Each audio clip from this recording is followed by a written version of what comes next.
because who knows, I but walked out, I came back in, I was like, I don't well, know. the The good news pastor does not like me, I guess. I don't know. the good news is that I have been doing this for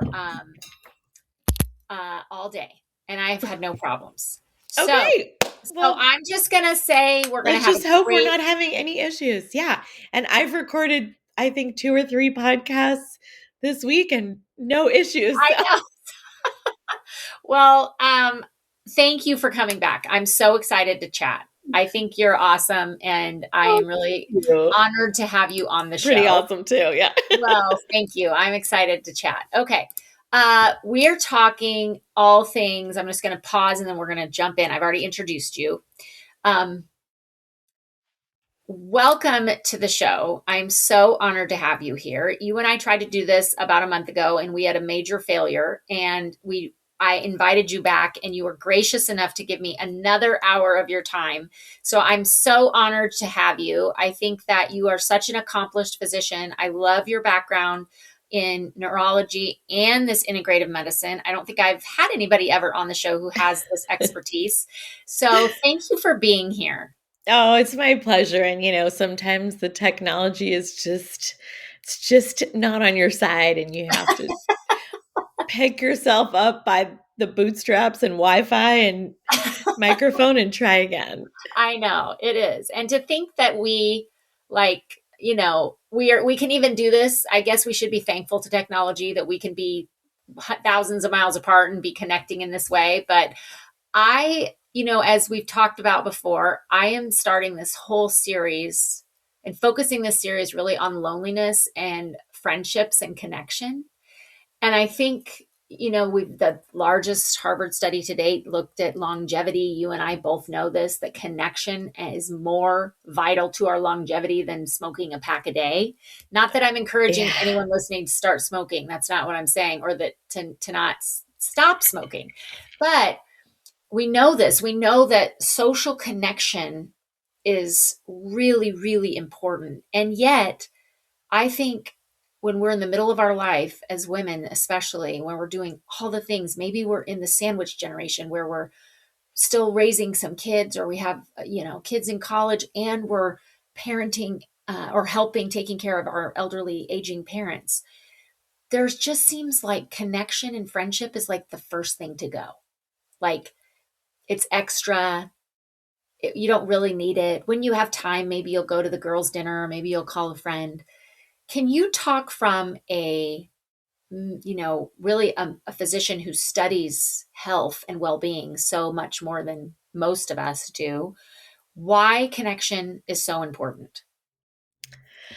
Well, I think you just highlighted some of the data and the research. And I think, yes, do we really need a study to tell us that connecting with other humans or being in the company of women who get us matters?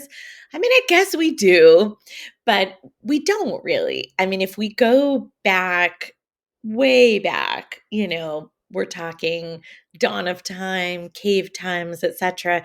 I mean, that was just how the roles were divided out, was that the men would go out and hunt and the women would essentially stay home with the children and gather and really kind of form a bit of a village with the other women who were around them. And so we were used to this environment.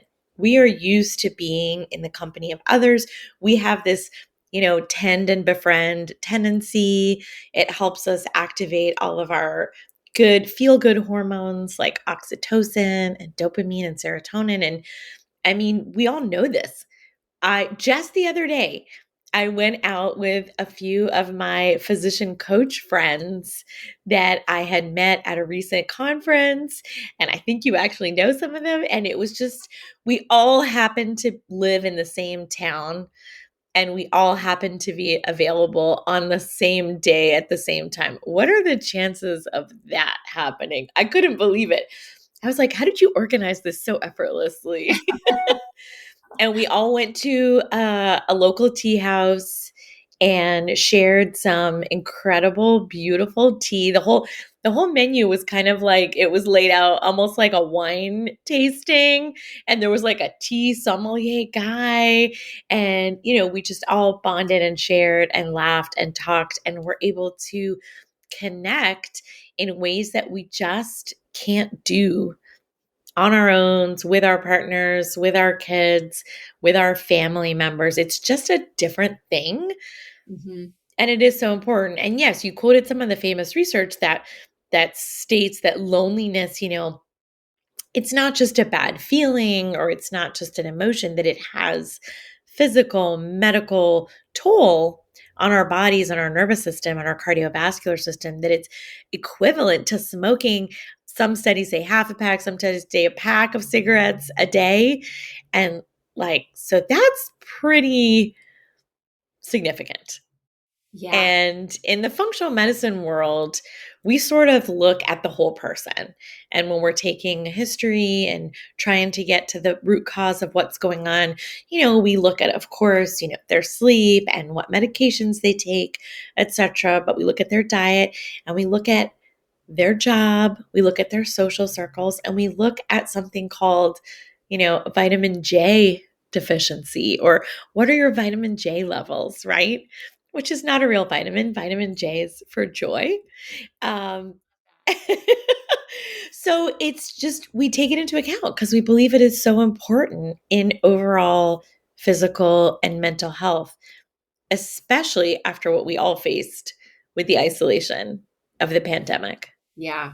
So Yeah. I think now more than ever, it is really important. I think women are getting out there. We're getting back together. I'm actually speaking at a conference this weekend up in Washington that is for women, by women, and then another one the week after that is specifically for women to gather in safe spaces where we can come together and share and grow and complain if necessary, bond.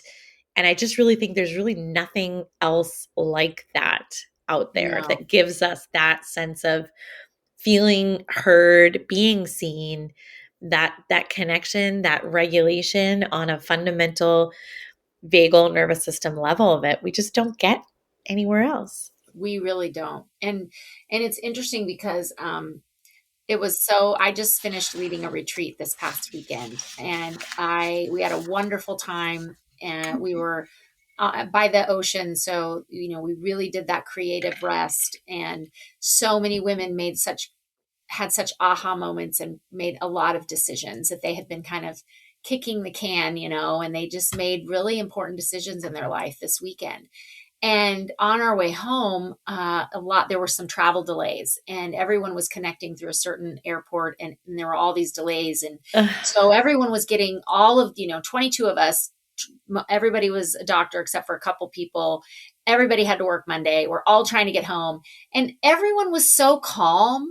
Even myself, I recognize, like, when I'm traveling, if I do a lot of speaking and my plane gets delayed or canceled or something, I'm always trying to figure out the next flight, trying to get on this flight, like angry, frustrated. And every single woman was like, oh, well, like, we're just going to read a book, or we're just going to go to the airport lounge and like have a glass of champagne, or like, we and get to hang out more. We we get get to to be hang out together. more. We get to talk more. Like, a few women actually got in a car and drove to an airport an hour away. And they were like, now we get to have a little road trip Road together. trip. Like, it was so fun to see how, because we had just spent 4 days in a psychologically safe environment, down regulating our nervous system, spending time in solitude in front of the ocean, journaling, getting massages, really connecting on a deep level. We were like, who cares? We can't control the plane. We're just going to sit here until they tell us when we can get on a plane. And I'm like, wow, like, that is it was so healthy. Our response to this thing that we could not control was so healthy.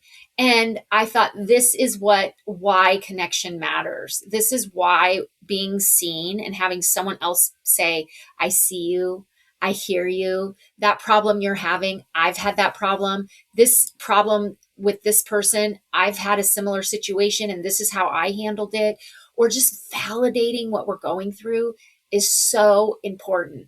I want to talk a little bit about our nervous system, and because you're obviously an expert in this. And what I hear a lot is women saying, I'm lonely, I'm isolated, I have problems that I'm too afraid to tell anybody about because I don't think Mm. that they would want to be my friend. Or maybe they Mm. would judge me. But I've also been hurt by other women, and Mm. I can't put my walls down. Like, I think about it and I get anxiety, or my heart rate starts getting up, or I get flushed. Can you just take us through, like, what is happening in our body when we are afraid to share and get vulnerable? Mm. Well, I mean, you're sort of talking about a trauma response on some level. That and trauma doesn't have to always be like this capital T, major life threatening or life changing event. It can be on a, little t trauma. And certainly, I think most of us can probably relate to grade school, to Mean Girls, to having other women betray us and mistreat us and turn on us. And women we thought we were our friends, girls at the time, all of a sudden decide that, we're not part of the cool kids anymore, or we're ostracized, or we're bullied. Or, I mean, I certainly faced that when I was in, fifth grade, fourth grade, fifth grade, things like that. And you get over it and you get past it, but you never really fully move on from it. And that wound is still there. That little girl that faced that rejection and that betrayal is still there. And I think we tend to carry that with us into all types of interactions that we have later in life. And so if you find yourself in a certain situation and you find yourself like, you said heart is racing, you're feeling flushed. I mean, that is an adrenaline rush. That is a fight or flight reaction. And so we have different reactions within our nervous system, within the sympathetic nervous system and the parasympathetic nervous system, to keep us sort of safe and get us out of danger. And it is mostly adrenaline and cortisol and all of that. And so the famous one is fight or flight. Those are really two separate reactions, but you're either going to fight a predator or you're going to run away. Right. And all of that basically will rev up your nervous system. It'll create that feeling of my heart is racing, my palms are sweaty, I need to get out of here, I feel sick to my stomach, etc. I can't share this. And so you kind of probably want to flee. You probably don't necessarily want to fight the person, but Right. Right. Right. and then there are some other reactions that we don't talk about as much, but there's the freeze reaction and the fawn reaction. So the freeze reaction is really sort of the playing dead reaction of prey in the wild. So all of this can relate back to predator prey behavior. So when you're so overwhelmed, when the situation is so intense and so dire that you can't fight this predator, you're going to lose, you're going to die. There's no time to run away. You're not fast enough. You can't outrun them. So what are you going to do? You're going to totally shut down and freeze and play dead. And so some people experience this in just normal life. Obviously, you're not being chased by a saber-toothed tiger. You could experience it in social settings easily, like social anxiety of just shutting down and not wanting to engage or interact or be around people, or just taking yourself off social media.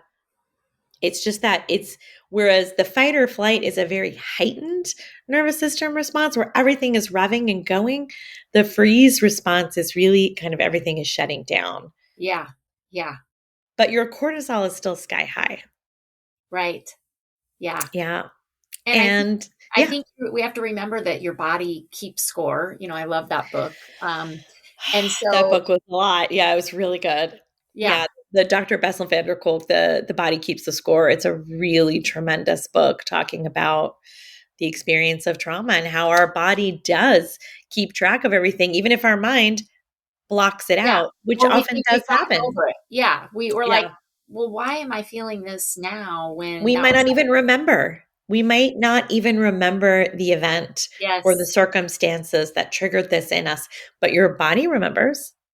Yeah. When you're placed back in a similar situation, all of a sudden your shoulders will tense up, your stomach's going to tighten, your heart might start pounding again, and you might think, like, what is going on?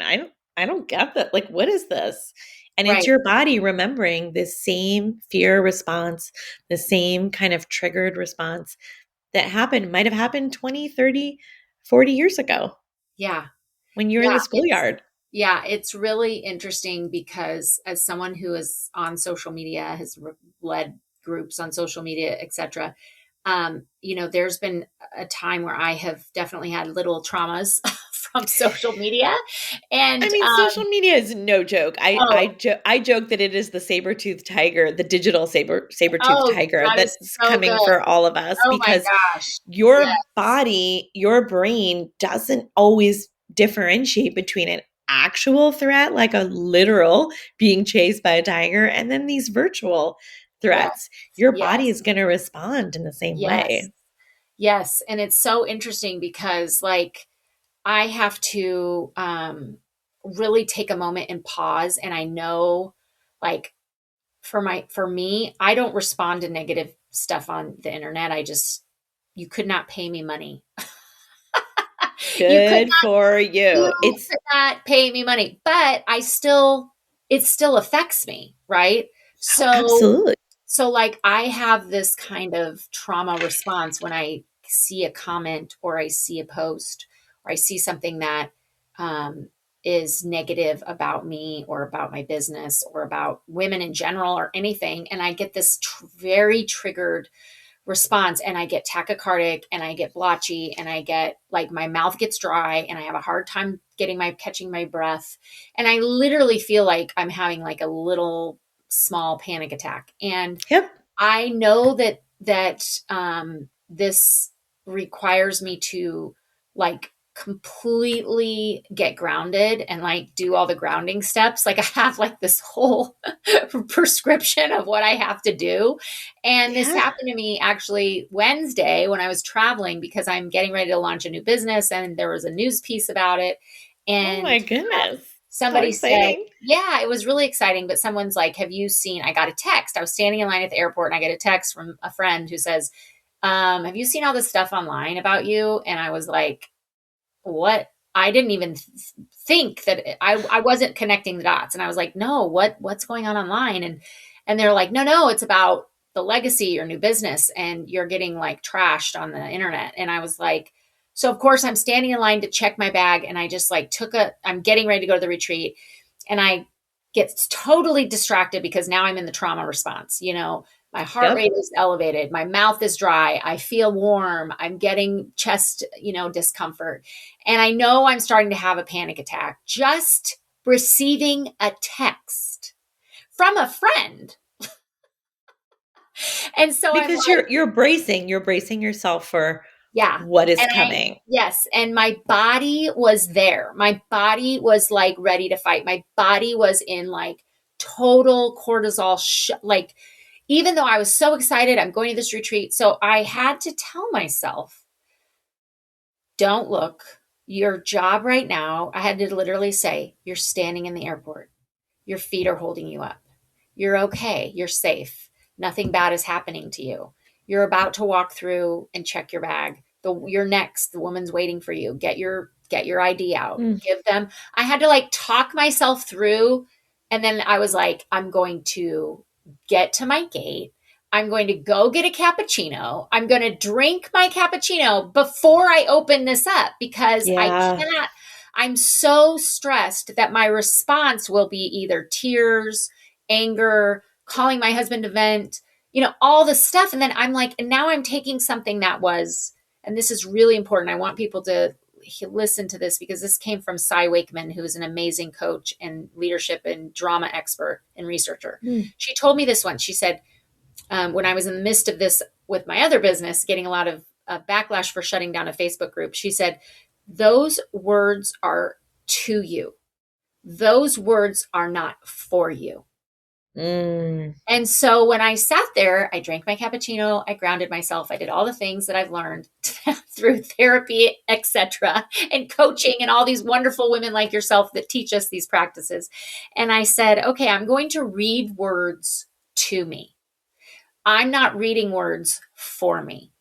These words are going to come at me, but I'm going to just shield them because they're written by people who don't know me, have never met me, are looking for Right. drama, are being critical, have no concept of what I'm building or who I am or what I believe or stand for. So you cannot read these things, Sasha, until you know that. But I share this story because I think that sometimes we do get hurt because a lot of the comments were written by women. Mm, And it's worse when it's someone we know, right? It's even more like that betrayal piece that you said. When someone mm. has betrayed us, we've all been there. We've all thought someone who was our friend isn't our friend. We've learned that. Maybe they're talking bad Yep. about us, or they just, in whatever reason, we've been betrayed by another woman. And yet, it's so important to remember that on the other side of that, there are women who are for you. There are women like you that can sit at a tea with other women that you can share and be vulnerable with and have Yeah. lovely connection with and be the real you. There are women out there who want the real you and who want to support the real you. They might not be in your phone. They might not be in your workspace, Yeah. but Yeah. they're there. Social media has become such, I don't even know if it's a double-edged sword or it's just a single-edged sword that Yeah. is cutting, Yes. because it has created this sort of two-dimensional or even one-dimensional ability for people to make instantaneous snap judgments, to use their platform or their time to spread messages of hate and attack other people that they have never met, that they know nothing about. It's rife for miscommunication and misunderstanding. And I just think that, yeah, it's doing a lot of harm. And so I often have to tell myself two things. One, this comment that this person is making is about them. It is not about me. It Mm-hmm. says, it speaks volumes about who they are as a person, and it says nothing about me because they don't know me. Mm-hmm. And they may have completely misinterpreted what I've said, or they may have made many assumptions about me based on what I've said that are completely false. Mm-hmm. Yes. And of course, when people find out I'm a physician, or because my name doctor is in my handle on Instagram, whatever, I mean, boy, do people think that that gives them license to go to town on you, Oh, right? yes. Yes. Yeah. Yeah, like, Yeah. oh, you call yourself a doctor. Yeah. You don't know anything. You should be ashamed. I'm like, oh, geez, please. Like, that's just, they really think that it's open season. It just gives them license to say whatever they want because there's just all this resentment and hate. And so Yeah. I have to remind myself of that. And I have to remind myself of this little quote. I don't know where it first came from, but it's all over the internet. Like, other people's opinions of you are none of your business. Yes. Yes. I And know. so Yeah. those are really, really good.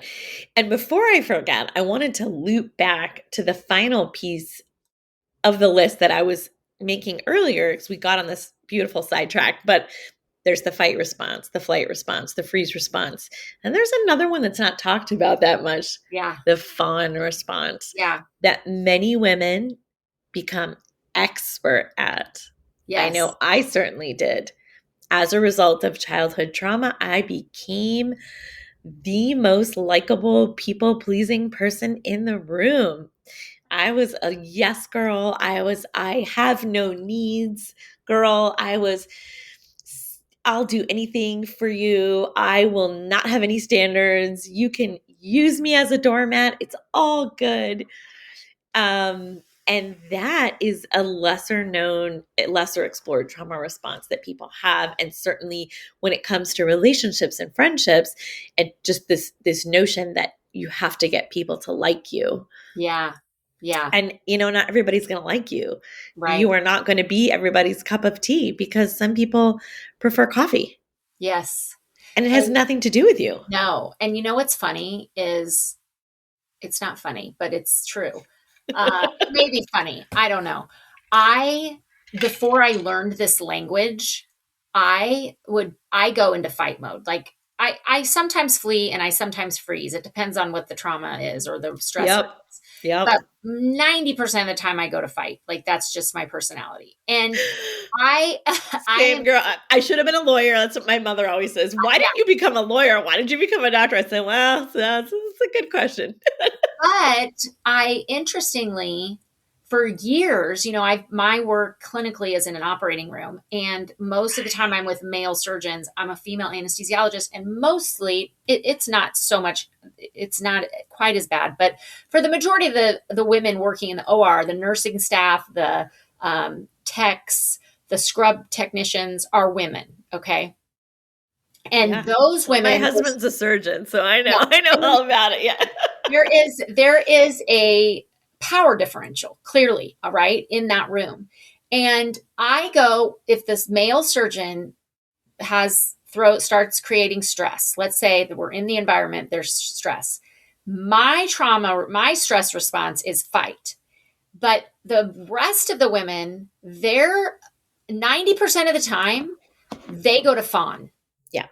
And then, do you know what I would do? I would get so angry that they were fawning.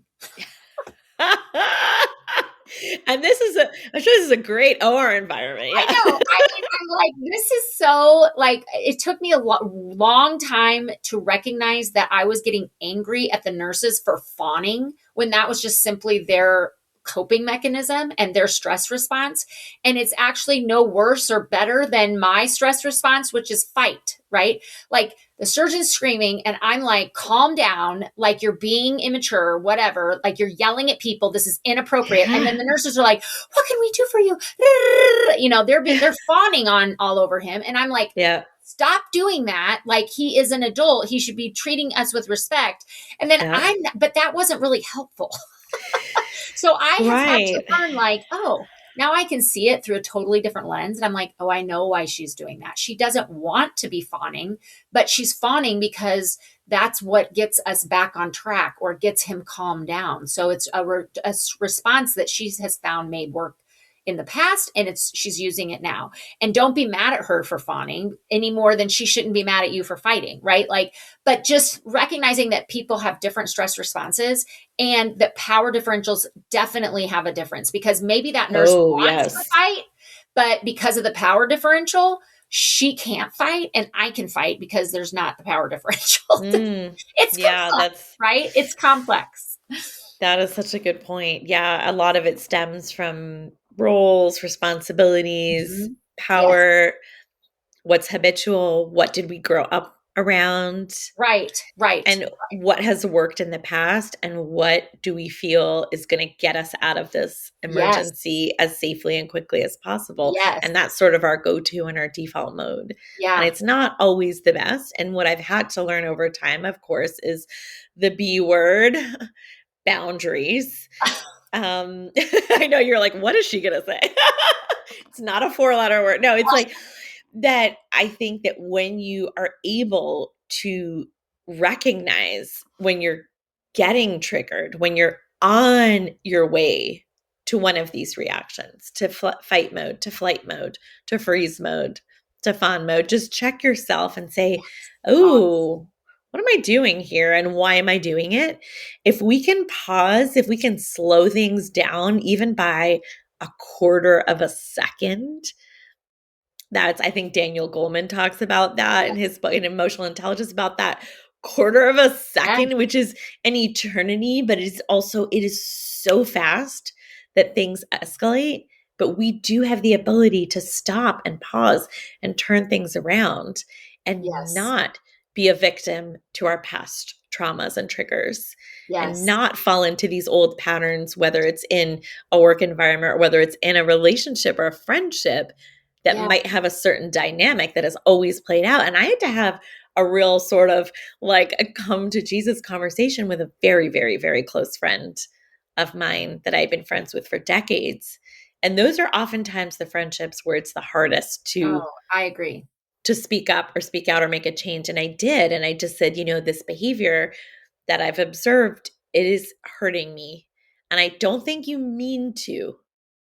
but this is what's happening and this is what I'm experiencing. And so I did finally, it took decades for me to set a boundary for myself and say, this is kind of my line, and I don't feel comfortable when it is being crossed. I am not comfortable with this. So what are we going to do? How are we going to repair and fix it? Because the friendship was too important to me. I didn't want to sacrifice it, but I also didn't want it to continue in that way, in that dynamic. And so I Yeah. think that women, we're often faced with these decisions, and it can be really hard to like break up with a friend, especially a long-term Oh, friend. yes. Oh, But yes. women do it, and they just trash these friendships that Yes. they've had for many, many, many years. And so I believe that, if there's more good there that is salvageable, you have to put in the work and you have to speak up.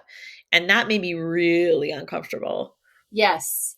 And But it and might, now we have a wonderful friendship, I and it love was so that. worth it. I Yeah. love that you did that, because I always say that the hardest boundaries to set are with the people you do life with the most and that you love the Yes, the most. people you love the most. It is the It's, hardest. it's the Yeah. hardest. It's so hard to be honest with the people that are closest to us about our own needs, because we care so much for them and we don't want to let them down. And And you we also know, kind of feel like maybe they should be mind readers, and they should yes, and they know, should and they know. should, why Yes, are yes, they yes, doing this on yes. purpose? Yes, absolutely. It's so true. Well, this has been an amazing conversation.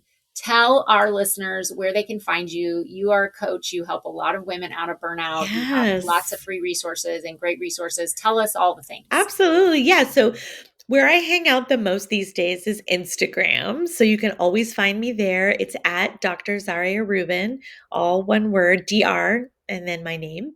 And you can head to my website, which is Dr. Zarya.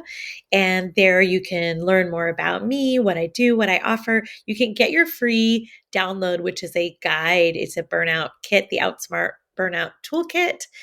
And of course, you can tune into my podcast, which is called Outsmart Burnout.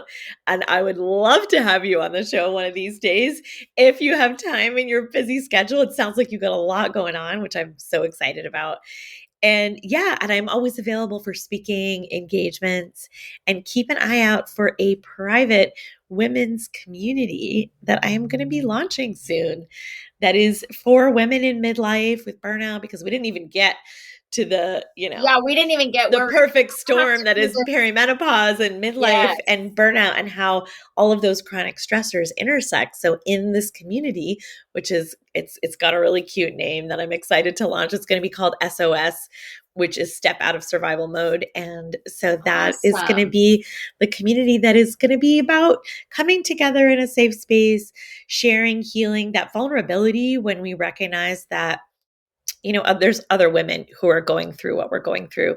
We are not alone. We are not out there the only, lighthouse in the storm. There are many other bright lights. There's just a lot of fog, and we just have Yeah. to find each other and navigate this like tricky time. There's a lot of rocks. There's a Yeah. lot of icebergs. Yeah.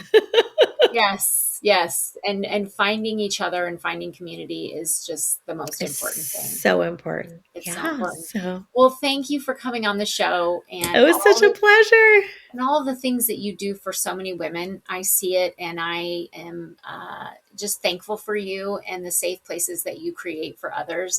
That's a really special thing to do in life, is to create safe spaces for others. So thank you for also being a person who does that.